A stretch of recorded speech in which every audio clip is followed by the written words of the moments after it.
In this video, I'm going to show you how to draw trend lines using Tradingview lightweight charting library. I'll also show you how to drag the line around and also adjust the line position by moving the points individually. So I'm going to show you how to build all this functionality using lightweight charting library. I already made a few other videos on how to plot indicators using the lightweight charting library. So if you're interested in indicators, you can watch those videos. I'll leave a link to those videos in the description box. First, create a simple index.html code and then create a div element to host the chart and give it ID TV chart. And then you can add styling, CSS styling for the chart to expand to the full width and almost full width and height.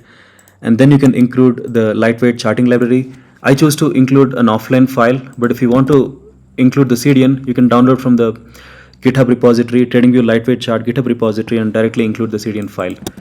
And finally, you can include the index.js file where we'll write the JavaScript code to, draw the trend lines. Again, I'm moving a little quickly because I covered all these items in detail in the video that I did on how to plot indicators. I want to focus on drawing trend lines, so I'm covering these points really quickly. I'm going to include all the chart in a class called class manager so that the code is concise and well packaged. So first create a class called chart manager and then create a constructor, and inside the constructor you can initialize the variables that you need. So I need a variable to host the chart and then to store the candlestick data, that is k lines. I'm not going to download candlestick data from an API. Instead, I have a file here called data.json where I have some candles that I downloaded locally, and it's just a JSON with data containing all the candles with date as in timestamp, open, high, low, close, and volume values. So I'm going to use this file to plot the candles. Okay, and then I need to store the DOM element, the Tradingview TV chart that we just created in this variable, and then I'm going to create two methods. One is to initialize the chart and the other one to load data. So in the initialize chart, we're just going to define the time properties and make the time scale visible, and then create the lightweight charts and store them in the chart variable, and then create a variable for candlestick series. And then finally, in the load data, we're going to import the data.json file using the fetch API and format the data in the required format. The only difference is, the timestamp in the data.json file, it's in milliseconds, but when we pass it here, it has to be in seconds, which is why, I'm dividing it by 1000 to make it, into seconds. That's it. And then we can set the data by using candlestick series.set method and pass in the k lines. That's it. And finally, just create an object called TV chart using this new class. That's it. Now, if you go to the browser, you should see it's automatically refreshed because I'm using the live server. You should see the data, the candles being plotted on the chart. After plotting the series, the first thing that you'd notice is that the cursor sticks to the candles. So I should be able to move the cursor freely anywhere, right? So I should be able to draw the trend line anywhere on the chart. But if you can see that the cursor is sticking to the candles. Let me zoom in a little bit. You can see, as I move the cursor around, you can see the vertical dotted line and the horizontal dotted line sticking to the candles. We want to avoid that to be able to move the cursor freely by setting the crosshair property in the chart properties to normal crosshair. So if we do that and go back to the chart, now you can see the cursor is moving freely and I can move anywhere on the chart. Now, the lightweight charting library does not offer any direct methods to draw a trend line. Instead, you need to subscribe to certain events like click event and move mouse event to figure out the X and Y axis position and then use that information to create the trend line. Okay. So first, let's look at how the cursor moves on X axis. So the cursor on X axis moves in a discrete manner. So if you see right now, my cursor is on the X axis, it's 8:45, and these are 1 minute candles, right? So if I move further, the next one is 8:46, and if I move further, it's 8:47. So you cannot put cursor anywhere in between. So the X axis is always incremented by 1 minute because there's 1 minute candles. But if you are charting a 1 hour candles or 1 day candles, then the time difference will be 1 day or 1 hour, or according to the time frame of candles that you're plotting. But the y-axis is continuous. Unlike x-axis, the y-axis moves in a continuous fashion. So it could be it could be a granular value. It doesn't move in an incremental fashion like x-axis. So let's subscribe to the move mouse event and then look at how to identify the x-axis and the y-axis value. Okay. So first I'm going to store the width of x-axis in this expand variable, and again the width is in seconds, right? So because we have 1 minute candles, the value would be 60. All right. And then I'm going to create a new method called subscribe to events, and in the subscribe to events I'm going to subscribe to the crosshair move, and I'm going to create a new method called handle crosshair move. And for now, let's just console log the value. Let's see what we get when we move the cursor.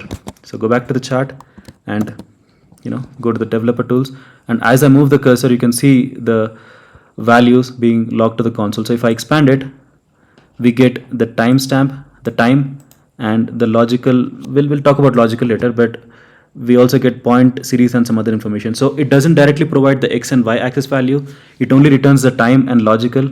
But there are some cases where you don't even get time. So let me zoom out a little bit, and if I move the cursor outside the candles, you can see the time is undefined, right? You can see the time is undefined. So in those cases we have to use the logical value to figure out the timestamp. So again, so if I move outside, it's undefined. Again, if I move back to candles, you will see the time value getting populated again. Yeah. So when the timestamp is undefined, we can use param.logical to identify the timestamp using expand. So if you see here, if I hover on the first candle, you can see the logical value is -0. But if I move to the left, you can see it's -1. And if I move further, it's -4 and -3, -11 and so on. So it tells you the index of the bar from the starting bar. So we can use the logical to get the timestamp when the time is undefined. So this only happens when you're hovering outside the candlestick plot. So to get the x-axis timestamp, when we have the time key in the param, then it's time key. If not, we can use the logical and expand to identify the timestamp. And to get the y-axis, we can use coordinate to price method of the candlestick series and pass the y coordinate to get the price. And for now, I'm just going to create a variable called last crosshair position, and initially in the constructor I'm going to set it to null. But here I want to store, as I move the cursor, I want to store the last crosshair position in this variable. This is going to be handy when we later implement drawing the trend lines. Now there's another issue with the x-axis in the lightweight charting library that we need to address before we start drawing the trend lines. The issue is that the x-axis doesn't span in a linear fashion. So let me demonstrate that by modifying this add data by adding a new candle towards the end with a span of 100. That is, the next bar is, from a time standpoint, it should be 100 bars after the last bar. And I'm just taking the open, high, low, close values of the last bar. So if I add this candle and go back to the chart, you can see that the last candle is at 1109 and the new candle that we added is 1249. It's 100 bars from the last candle. But ideally, you want the x-axis to scale in a linear fashion, right? You should see 11.9, 11.10, 11.11, and all the other candles before we get to 1249. But that is not how the lightweight charting library works. So if you add a new candle with a totally higher timestamp, it just ignores all the bars in the middle and it directly shows the last bar.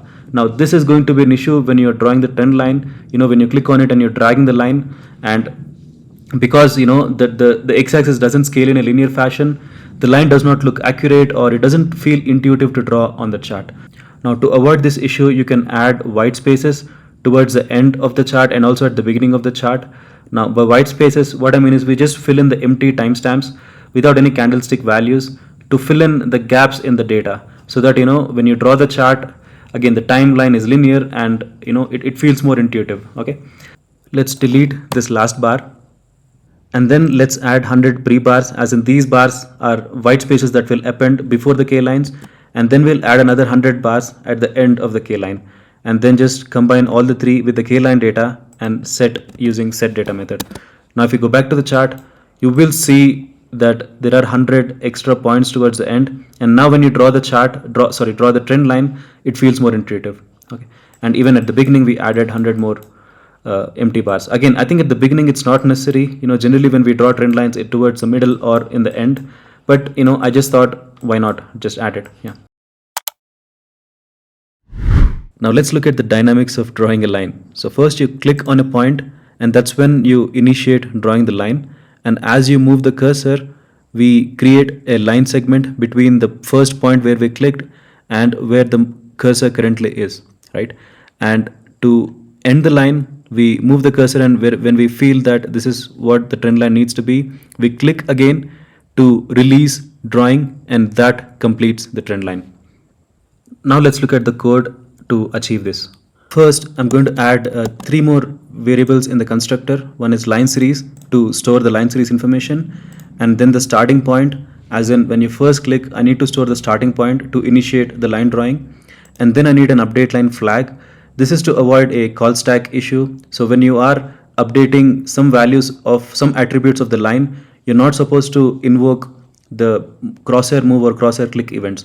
So we just use this flag to sort of avoid calling those events when the line is being updated. Okay, and then in the initialize chart, we're just going to create this line series as just add as a new line, and we're not going to pass any data. We're just going to initialize this and just leave it. We're going to draw this as and when we create the trend line. Okay, and then I'm going to create a new event listener on the click event on the chart, and I'm going to create this handle click method. So inside the handle click method, it's going to be very similar to crosshair move, where we just identify the x and y coordinates. And like I said earlier, so whenever the update line flag is being is true, then we avoid calling these events to avoid call stack issue. Okay, and then in the click event, I'm going to handle this method, add a new method called handle line drawing, which is where we're going to handle drawing the trend line. And in the line drawing method, first, if you're just moving the cursor for the first time, right, when you first click on the cursor, that's when the starting point is not active. So when you first click it, we just set the starting point to the current x and y coordinates. And if the starting point is already active and you're moving the cursor, and when you click for the last time, that's when we set the line series value to the starting point and the final value. Okay, that's it. And then it's not enough, right? We still need to plot the line when you're moving the cursor, right? So for that, in the crosshair move, if the starting point is active, we're going to add this update line method, and inside this update line method, we are going to update the line as and when we move the cursor to set the trend line to the starting point and the current the crosshair position of where the crosshair is. So once we do this, if you go back to the chart, when you first click on it, that's when we set the starting point, and that is when the crosshair the trend line drawing is activated. And as you move the cursor, you are using the update line method in the crosshair move method to draw a line segment between the starting point and the current line. And whenever you're finished, when you click again, that's when you finish with the handle line drawing method, where you finally close the line with the starting point and the final click x and y coordinates.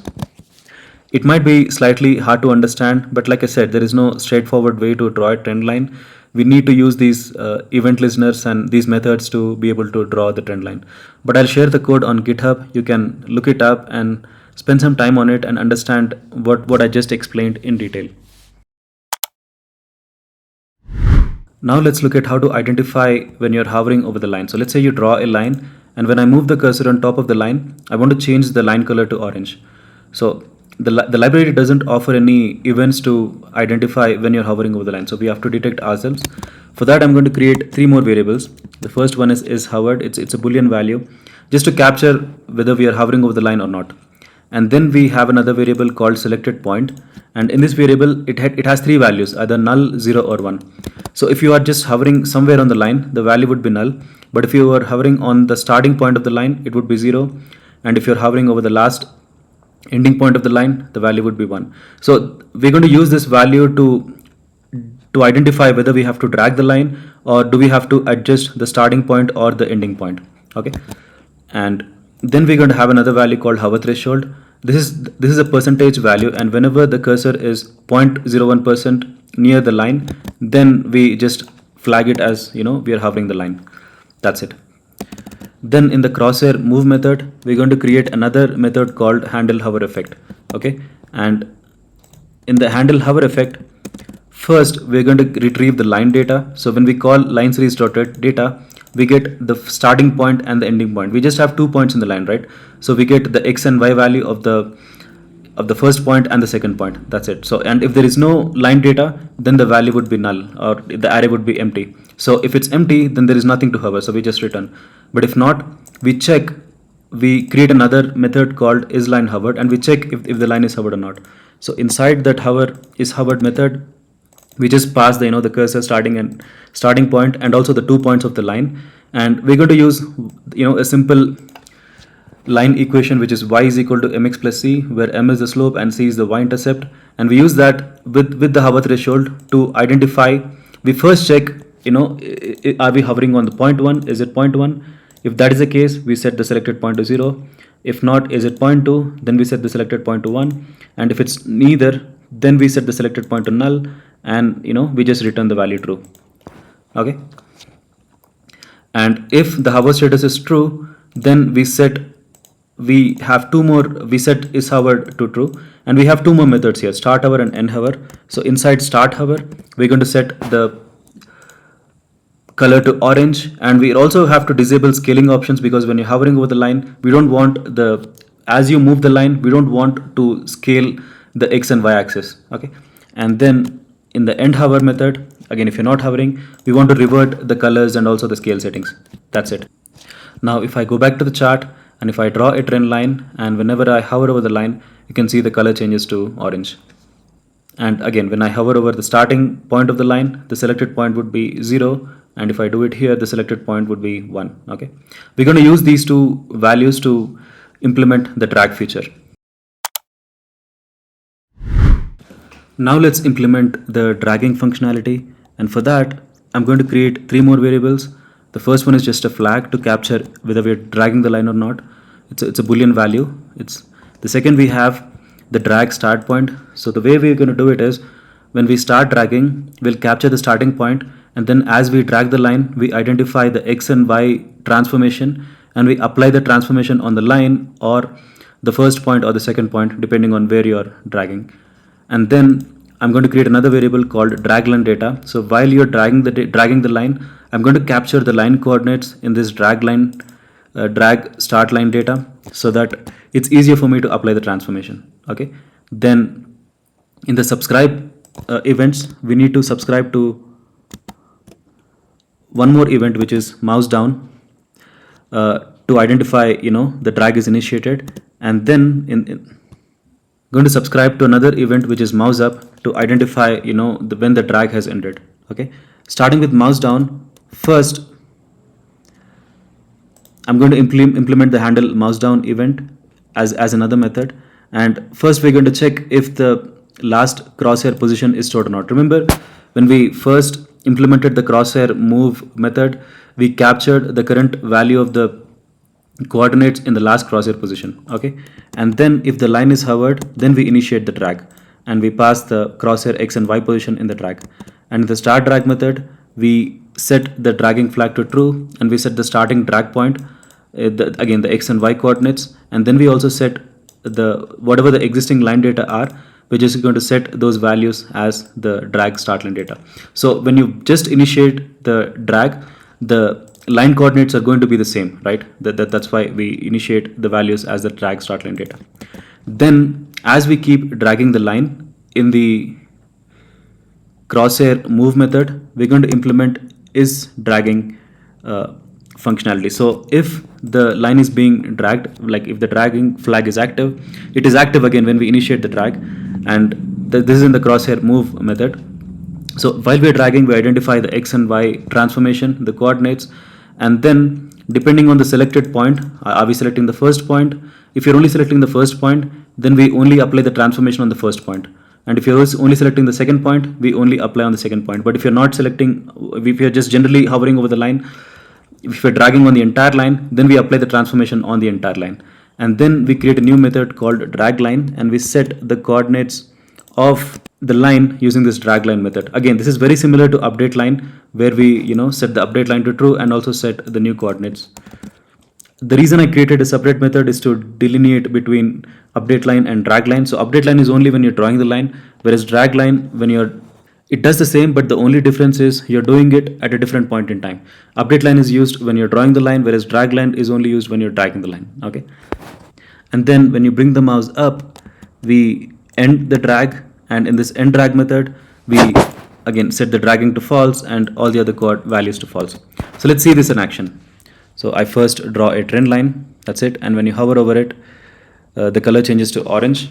Now, let's say I'm dragging somewhere in the middle of the line. Okay, so again, when I click and hold, that's when the mouse down is initiated, and the start drag, the line coordinates are captured, and as I move the line, the transformation is applied on both the points. That's why you see the line shifting, completely.